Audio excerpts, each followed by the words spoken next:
दोस्तों, अगर आप भी साई सुदर्शन और अर्शदीप सिंह को खतरनाक खिलाड़ी मानते हैं तो इस वीडियो को लाइक जरूर कीजिएगा। तो कैसे अर्शदीप सिंह की खतरनाक गेंदबाजी के बाद डेब्यूटेंट साई सुदर्शन की कातिलाना बल्लेबाजी के आगे बर्बाद हुआ अफ्रीका का खेमा। छोटे से लक्ष्य का पीछा करते हुए भारत के युवा सितारों ने उड़ा दिया अफ्रीका के परखच्चे। कैसे गेंद और बल्ले के बीच हुई जबरदस्त घमासान का पूरा हाईलाइट तो हम आपको दिखाएंगे ही, लेकिन उससे पहले आपको क्या लगता है कि अर्शदीप सिंह और साई सुदर्शन और आवेश खान में से खतरनाक खिलाड़ी कौन है? आप अपनी राय हमें कमेंट में ज़रूर दें। दोस्तों, जोहान्सबर्ग के मैदान पर पहले वनडे मुकाबले में अफ्रीका ने टॉस जीतकर पहले बल्लेबाजी करने का फैसला किया था। वह एक बड़ा टोटल बनाने की तरफ देख रहे थे। वहीं अफ्रीका के लिए रीजा हेंड्रिक्स के साथ डेब्यूटेंट डी जॉर्जी की जोड़ी मैदान में तहलका मचाने के इरादे से उतरी, लेकिन उनके झाकड़ शुरुआत की उम्मीद पर पंजाब के शेर अर्शदीप सिंह ने पानी फेर दिया। पारी का दूसरा ओवर ही लेकर आया अर्शदीप सिंह ने अपने कातिलाना गेंदबाजी से ऐसा तहलका मचाया, उनकी पहली लहराती हुई गेंद में रेजा हेंड्रिक्स बिना खाता खोले पवेलियन लौट गए। ये बल्लेबाज 8 गेंदों में 0 का स्कोर बनाकर वापस पवेलियन को लौट गए। तो वहीं बल्लेबाजी करने उतरे रेसी वैन डर डूसेन को पहली ही गेंद पर पवेलियन का रास्ता दिखा दिया। इस तरह 2 गेंदों में अफ्रीका ने अपने 2 खिलाड़ियों को गंवा दिया था। अभी तक स्कोरबोर्ड में महज 3 रन ही बने थे। दक्षिण अफ्रीका पूरी तरह से दबाव में नजर आ रहे थे। ऐसे में अपनी टीम को संभालने के लिए खुद उतरे कप्तान एडन मार्करम। उन्होंने टोनी के साथ मिलकर अच्छी पार्टनरशिप बनानी शुरू की और अफ्रीका को वापसी की शुरुआत करा दी।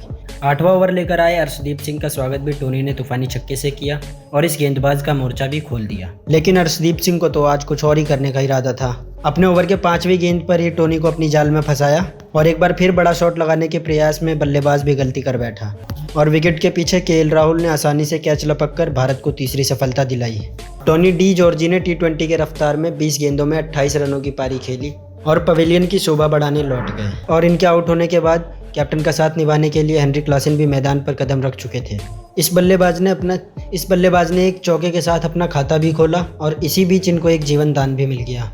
पावर प्ले का आखिरी और 10वां ओवर लेकर आए अर्शदीप सिंह ने हेनरी क्लासन को क्लीन बोल्ड कर भारत को चौथी सफलता दिलाई और साउथ अफ्रीका की धज्जियां उड़ा दी, जहां अफ्रीका 10 ओवर में केवल 52 रन बना पाई और उनके 4 बल्लेबाज पवेलियन की शोभा बढ़ाने के लिए लौट चुके थे। हेनरी क्लासन भी 9 गेंदों पर सिर्फ 6 रन बना पाए और वह भी फिर पवेलियन को लौट गए और उनके जाने के बाद कैप्टन का साथ निभाने के लिए डेविड मिलर मैदान में आ चुके थे। ये दोनों साउथ अफ्रीका की उम्मीद बनकर आए थे, लेकिन भारत का युवा दल तो आज अफ्रीका के लिए यमराज बना हुआ था।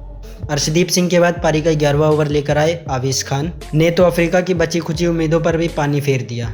अपनी पहली ही गेंद पर उन्होंने कैप्टन एडन मार्करम को क्लीन बोल्ड कर साउथ अफ्रीका की आधी पारी को समेट दिया।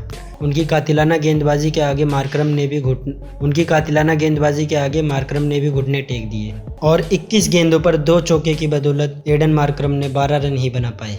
और अगली गेंद पर बल्लेबाजी करने उतरे वियान मोल्डर को तो उन्होंने पहली ही बॉल पर एलबीडब्ल्यू आउट कर दिया और अफ्रीका के 4 बल्लेबाजों को पवेलियन का रास्ता दिखा दिया। उनकी लगातार 2 गेंदों में 2 विकेटों पर अफ्रीकी खेमे में मातम का माहौल बना दिया। उन्हें तो भरोसा ही नहीं हो रहा था। स्कोरबोर्ड पर केवल 52 रन थे और अफ्रीका के 4 बल्लेबाज पवेलियन लौट चुके थे। पूरे स्टेडियम में सन्नाटा छा गया था, यहाँ तक कि डेविड मिलर भी उनके सामने ज्यादा देर तक टिक नहीं सके और केवल 59 रनों पर ही अफ्रीका ने अपने 7 बल्लेबाजों को खो दिया। अब तो सिर्फ इंतजार था कि कब इंडिया साउथ अफ्रीका को ऑल आउट करे। हालांकि एंडिले फेलुक्वायो ने धाकड़ पारी की शुरुआत की। चौके छक्के की जड़ी लगाते हुए अफ्रीका को 100